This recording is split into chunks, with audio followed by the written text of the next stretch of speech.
Salam sejahtera, anda bersama Sinar Huda dalam Pantau Kerajaan Baharu. Tapi selain daripada memberi tumpuan kepada fokus utama dan cabaran bagi Kerajaan Baharu, untuk jam ini kami juga ingin memberi fokus khusus kepada tanah runtuh di tapak perkhemahan di Batang Kali pada Jumaat, yang juga merupakan kejadian tanah runtuh besar yang ke-23 dilaporkan di negara tahun ini dan juga yang terburuk setakat ini dengan 21 orang disahkan maut manakala 12 masih lagi hilang.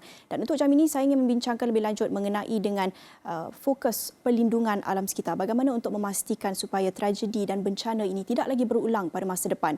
Dan bersama saya untuk jam ini Aidil Iman Aidit, pengasas Kolektif Iklim, dan juga Adam Farhan, Presiden Rimba Disclosure Project. Terima kasih kepada Aidil dan Adam sudi bersama saya dalam program untuk jam ini. Tapi sebelum saya mulakan perbincangan dengan dua tetamu saya, sebenarnya saya menjemput Adam untuk membincangkan sedikit mengenai dengan satu laporan yang dikeluarkan oleh Rimba Disclosure Project yang telah pun mengumpul maklumat mengenai dengan kawasan-kawasan sensitif alam sekitar ataupun environmentally sensitive areas di sekitar Genting Highlands dan juga sekitar Janda Baik yang dikatakan mungkin dirancang untuk pembangunan, iaitu dirujuk kepada rancangan tempatan daerah Bentong. Dan di belakang saya sebenarnya peta yang telah pun disediakan oleh Rimba Disclosure Project yang sudah pun menandakan kawasan-kawasan yang sensitif alam sekitar dan juga kawasan-kawasan yang dirancang untuk pembangunan mengikut rancangan tempatan daerah ataupun RTD Bentong.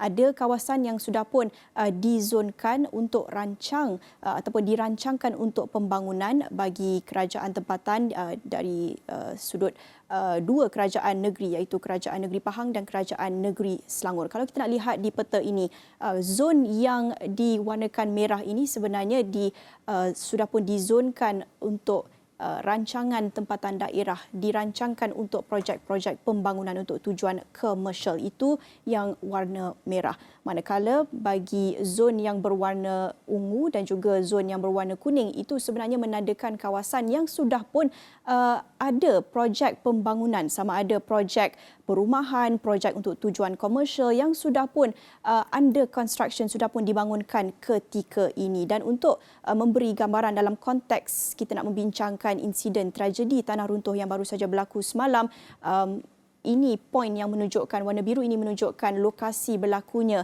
tanah runtuh di Fathers Organic Farm di Batang Kali, Gotong.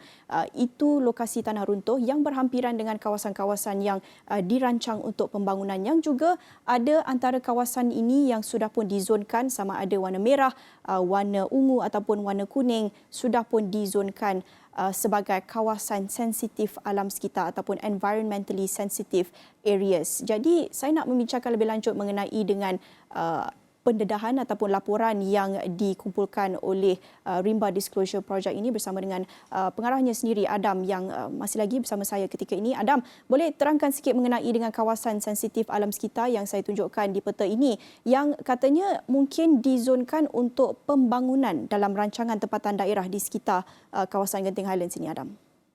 Ya, okey, boleh. So, okey, mengenai isu zoning, ada dua isu yang kita perlu lihatlah kat sini. Ada rancangan kawasan khas Genting, iaitu yang telah dibuat oleh Kerajaan Selangor.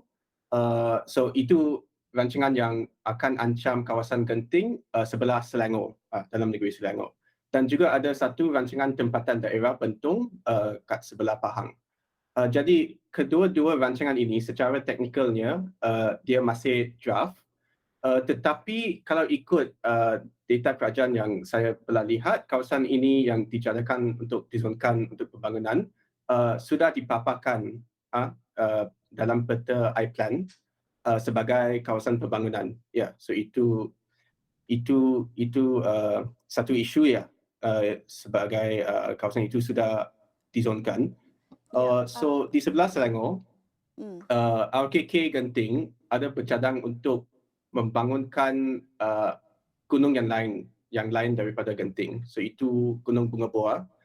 So dia bercadang untuk membuat jalan baharu ke puncak dan membangunkan resort kat puncak gunung itu. Dan ada juga plan untuk buat pembangunan kat kawasan sekitar puncak Genting. So ada merancang untuk buat jalan baru pada Ulu Kali Ridge. So itu kira-kira 4 kilometer ke arah utara dari Puncak Genting. Dan ya. Ya, Adam, itu mengenai dengan kawasan yang mungkin akan dibangunkan, itu merujuk kepada rancangan tempatan daerah. Tetapi bagaimana pula dengan kawasan yang sama juga dizonkan sebagai sensitif alam sekitar, tetapi sudah ada tapak ataupun sudah ada projek pembangunan yang dalam proses pembangunan untuk tujuan komersial, untuk tujuan perumahan di sekitar kawasan ini juga? Okey, so untuk yang itu, ada 3 projek yang sudah mulakan. Uh,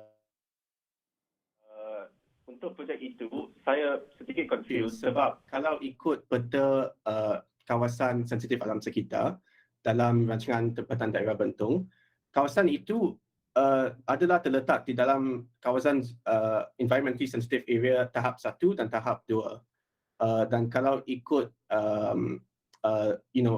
existing laws, kawasan itu tidak boleh dibangunkan. So saya fikir mungkin ada EIA lah, Environmental Impact Assessment untuk projek itu yang sudah diluluskan.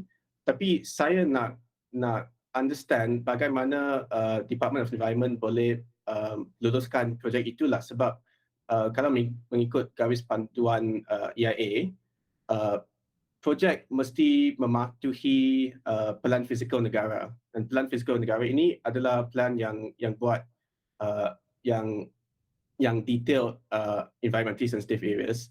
So saya nak tanyakan dari Jabatan Alam Sekitar, bagaimanakah projek dalam kawasan ini mendapatkan kelulusan EIA? Ya, seperti yang Adam katakan, ada garis panduan tertentu yang tidak membenarkan kawasan-kawasan sensitif ini untuk dibangunkan untuk tujuan komersial. Apa sebenarnya garis panduan ataupun undang-undang sedia ada yang menetapkan peraturan ini supaya pembangunan tidak dibuat di kawasan sensitif alam sekitar? Jadi, okey, dalam rancangan fizikal negara, dia sudah mengenal pasti kawasan environmentally sensitive area. Dan dalam rancangan itu dia sudah menyatakan bahawa pembangunan di dalam kawasan environmentally sensitive area tidak dibenarkan. Jadi itulah garis panduan yang kita perlu mengikut dengan ketat sebab the laws are already there, we just have to enforce it. Ya.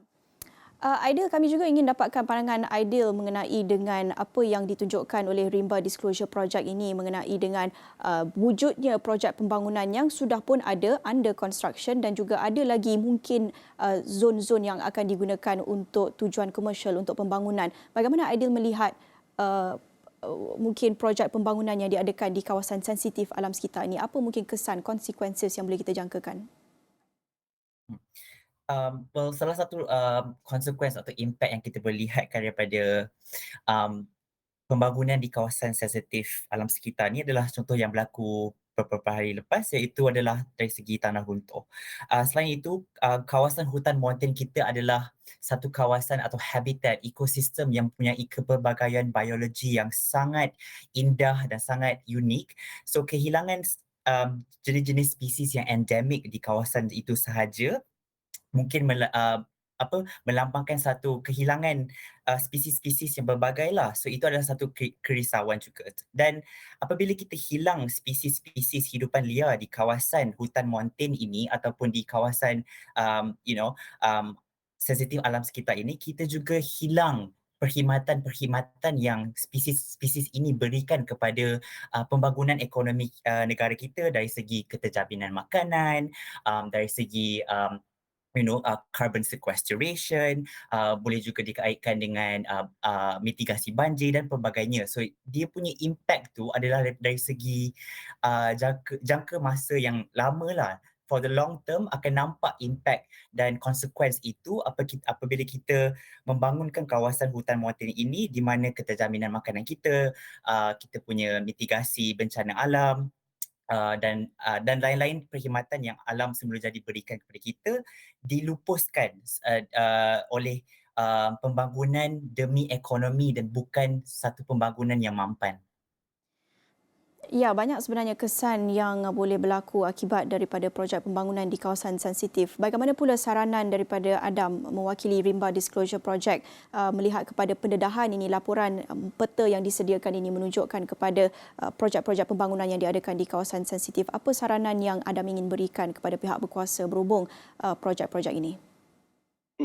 So dengan kerajaan baru ini, saya nak request sebagai isu keselamatan awam, dari Rimba Disclosure Project kami memang berharap bahawa pihak berkuasa di Selangor dan Pahang dan juga kerajaan persekutuan akan menghentikanlah serta-merta semua kerja-kerja pembinaan yang masih ada, yang sudah dibangunkan, dan juga meninggalkan dan cancel secara kekal cadangan yang mengejutkan RKK Genting dan juga rancangan tempatan daerah Bentong, sambil berusaha untuk menghutanan semula kawasan hutan yang sudah diteroka.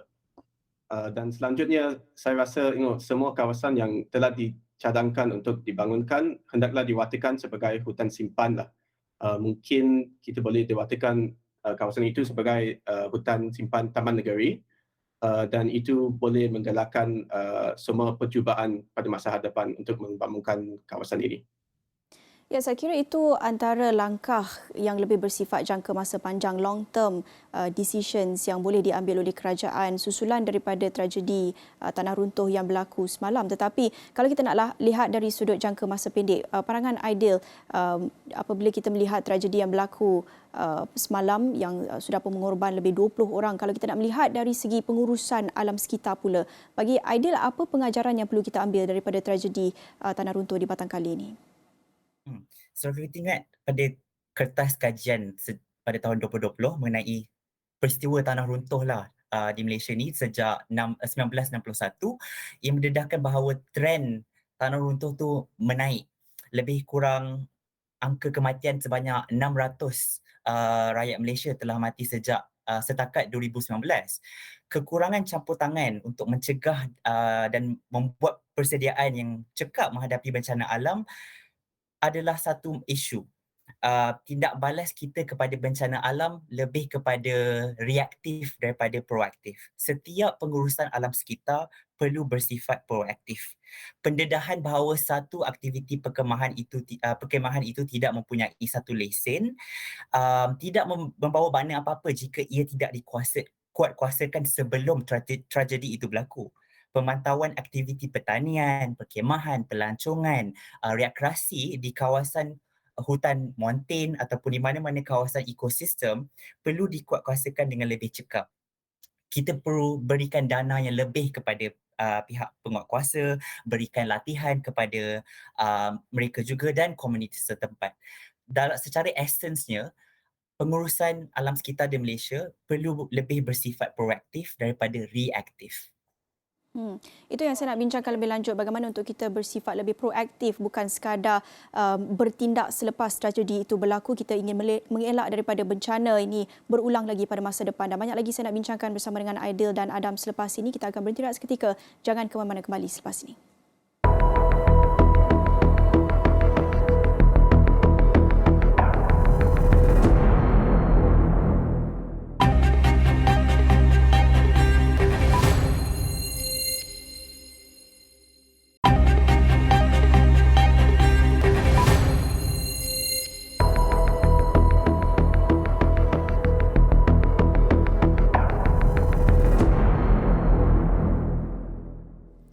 Bertemu kembali dalam Pantau Kerajaan Baharu bersama saya Nala Huda, dan untuk jam ini kami beri tumpuan khusus kepada tragedi tanah runtuh di Batang Kali. Dan sebelum saya teruskan perbincangan bersama dengan dua tetamu saya, ingin saya kongsikan satu kenyataan yang baru saja kami terima daripada Agensi Pengurusan Bencana Negara ataupun NADMA Jabatan Perdana Menteri ini, selepas Menteri Kesihatan Dr. Zaliha Mustafa semalam mengumumkan bahawa identiti mayat mangsa yang diterima di Hospital Sungai Buloh semalam belum lagi dilakukan proses bedah siasat dan belum lagi lagi melalui proses pengecaman dan pengesahan identiti. Tetapi menurut kenyataan yang baru saja kami terima daripada NADMA, beberapa identiti mangsa sudah pun dikenal pasti. Berikut senarai nama mangsa yang meninggal dunia dalam kejadian tanah runtuh di Jalan Genting Halen Patangkali yang telah dikenal pasti sehingga jam 7 pagi 17 Disember hari ini. Yang pertama, Lim Wei Zin, dewasa perempuan; Hong Mei Jing, dewasa perempuan; Nurul Azmani, dewasa perempuan; Lai Li Yin, dewasa perempuan; Tong Kai, kanak-kanak berusia 9 tahun, lelaki; Lai Li Ku, dewasa perempuan. Itu 6 mangsa pertama yang telah pun dikenal pasti sehingga jam 7 pagi hari ini. Manakala 6 daripada 21 mangsa yang meninggal dunia telah pun dikenal pasti melalui proses pengecaman atau proses pengecaman oleh waris ataupun melalui ujian fingerprinting, dan proses bedah siasat dan pengecaman mayat yang lain masih lagi dijalankan. Dan berikut pula senarai nama mangsa yang dirawat di hospital-hospital yang berbeza. Di sini tersenarai seramai 8 mangsa cedera yang menerima rawatan. Antaranya perempuan dewasa, ada yang berusia 41 tahun, dan kalau kita lihat mangsa yang kedua berusia hanya 13 tahun. Bagi mangsa pertama menerima rawatan di Hospital Selayang seperti yang dimaklumkan oleh Menteri Kesihatan semalam, kebanyakan mangsa cedera dirawat di Hospital Selayang. Tetapi bagi mangsa lain ada juga yang diletakkan di hospital yang lebih berdekatan, iaitu di Hospital Kuala Kubu Baru, dan telah pun dibenarkan pulang. Kalau kita lihat daripada ke-8 mangsa cedera yang menerima rawatan ini, seramai 3 sudah pun dibenarkan pulang daripada Hospital Kuala Kubu Baru ataupun KKB, manakala 1, 2, 3, 4, 5 lagi mangsa masih berada di ward dan menerima rawatan. Antaranya ada di Hospital Selayang, 4 daripada mereka di Hospital Selayang, dan seorang mangsa perempuan berusia 19 tahun dirawat di Hospital Kuala Lumpur. Itu maklumat terkini yang kami terima mengenai dengan keadaan mangsa yang menerima rawatan, mangsa cedera dan juga mangsa yang korban yang meninggal dunia. Seramai 6 telah pun dikenal pasti, tetapi proses bedah siasat, proses pengecaman itu masih lagi diteruskan. Kebanyakannya di Hospital Sungai Buloh. Kalau petang semalam, Menteri Kesihatan maklumkan seramai 11 mayat telah pun diterima di Hospital Sungai Buloh, tetapi dengan 21 angka kematian yang telah pun meningkat setakat semalam, dijangkakan lebih banyak lagi proses pengecaman yang akan dijalankan di Hospital Sungai Buloh, dan tentunya kami akan bawakan perkembangannya dari semasa ke semasa. Tapi untuk jam ini saya nak teruskan perbincangan bersama dengan dua tetamu saya, Aidil dan Adam. Aidil, pengasas kolektif Iklim, dan Adam, Presiden Rimba Disclosure Project. Kalau kita nak berbalik kepada perbincangan kita mengenai dengan pengurusan alam sekitar, bagaimana untuk kita mengelakkan daripada bencana ini berulang. Aidil, saya nak juga bertanya mengenai dengan naratif, kerana persepsi, perspektif masyarakat itu juga penting. Kalau kita nak lihat apa yang berlaku, tragedi di Batangkali ini, bagaimana pula kita nak melihat keperluan untuk mengubah naratif masyarakat, naratif pihak berkuasa mengenai dengan bencana alam yang dipanggil sebagai natural disaster. Tapi how much of it is actually natural? Sejauh mana bencana alam ini sebenarnya berlaku secara semula jadi ataupun berlaku akibat aktiviti manusia, tindakan kita sendiri, sama ada secara langsung, directly ataupun indirectly. Kalau kita nak kaitkan dengan perubahan iklim misalnya, bagaimana pandangan Aidil, naratif kita? So ada yang that you raise a very important point, iaitu adalah dari segi krisis iklim lah. Tekanan perubahan iklim memainkan peranan yang sangat besar dalam bencana tanah runtuh. Sebelum ni seorang pakar geologi, Prof Emeritus Dr. Ibrahim Kamu berkata hujan berterusan sejak beberapa hari yang lalu menyebabkan struktur tanah di kawasan Batangkali di mana tragedi itu berlaku menjadi lebih lemah, sekaligus menjadi cerun di kawasan tu tidak stabil lah. Namun kita tahu krisis iklim mampu menerukkan corak cuaca di Malaysia, banjir yang lebih intensif, hujan yang lebih intensif, kemarau yang berpanjangan. So kita perlu, naratifnya adalah kita perlu mempertingkatkan daya tahan Malaysia ini terhadap bencana alam yang diterukkan oleh krisis iklim.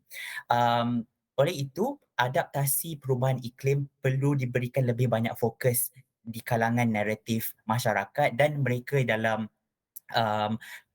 kedudukan penguatkuasaan, kementerian dan sebagainya. Bukan sahaja mitigasi perubahan iklim itu penting, tetapi adaptasi bagaimana kita boleh mengubah sistem, gaya hidup, dan sebagainya untuk berdaya tahan dengan kesan-kesan alam sekitar atau krisis iklim ini telah berikan kepada Malaysia. Perlu ada banyak lagi funding, perlu ada mempercepatkan apa yang dijanjikan oleh kerajaan lalu, dan mungkin hopefully insya-Allah dalam kerajaan perpaduan ini adalah itu pelan adaptasi kebangsaan. For me, adaptation itu perlu ingrainkan dalam kalangan masyarakat Malaysia, terutamanya mereka dalam kedudukan yang tinggi di aras kementerian, di aras penguatkuasaan dan sebagainya. Kalau kita nak berbalik kepada apa yang dikongsikan oleh Rimba Disclosure Project oleh tetamu Adam sendiri mengenai dengan projek pembangunan yang telah pun dirancang yang mungkin akan diluluskan pada masa akan datang di sekitar kawasan Genting Highlands, mengambil kira apa yang berlaku di Batangkali, tragedi yang telah pun mengorbankan seramai 21 nyawa.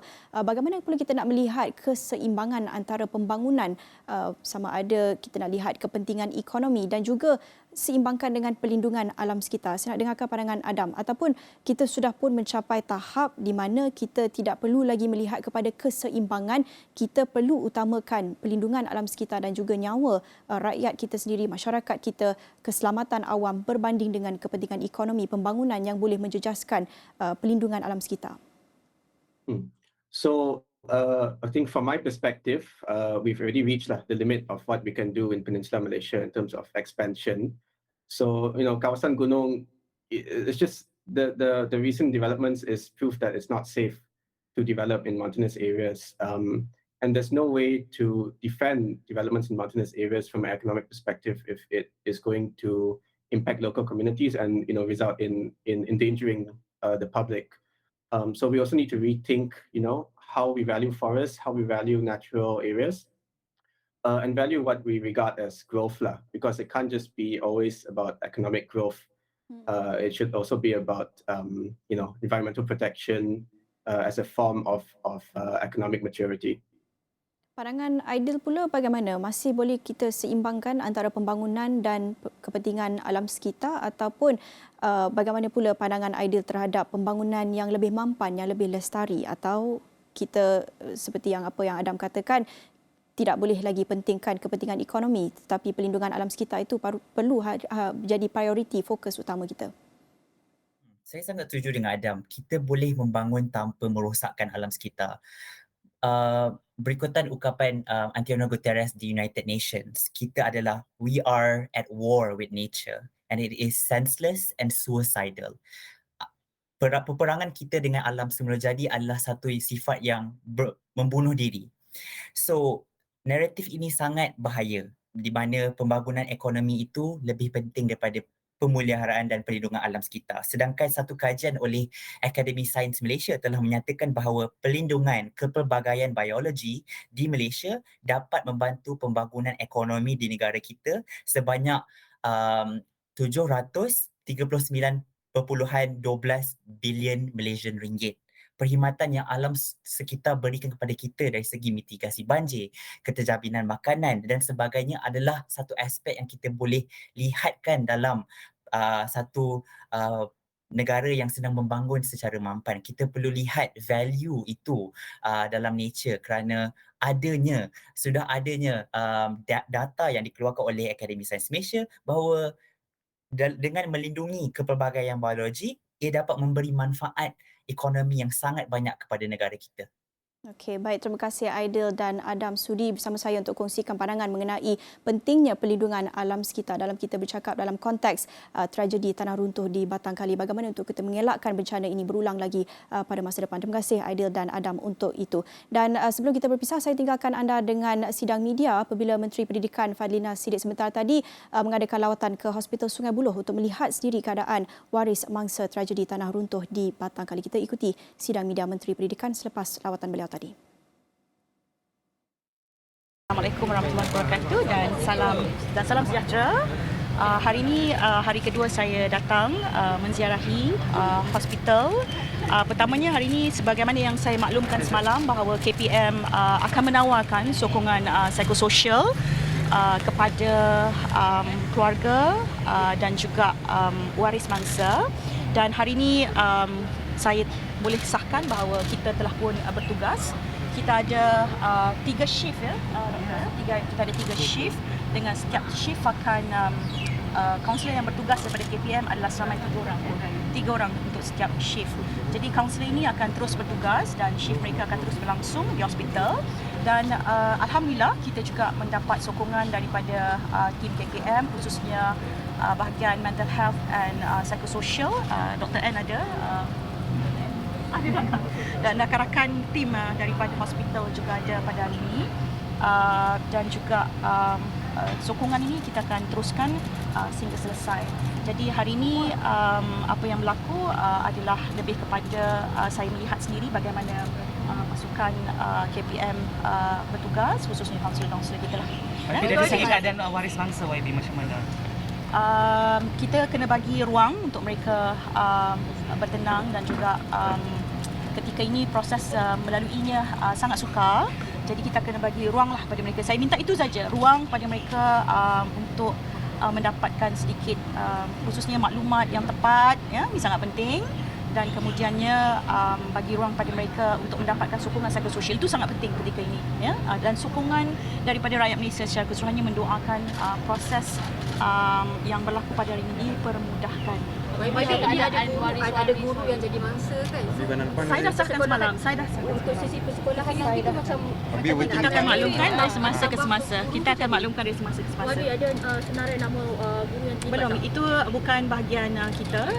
Proses itu akan disahkan oleh pihak polis nanti. Okey?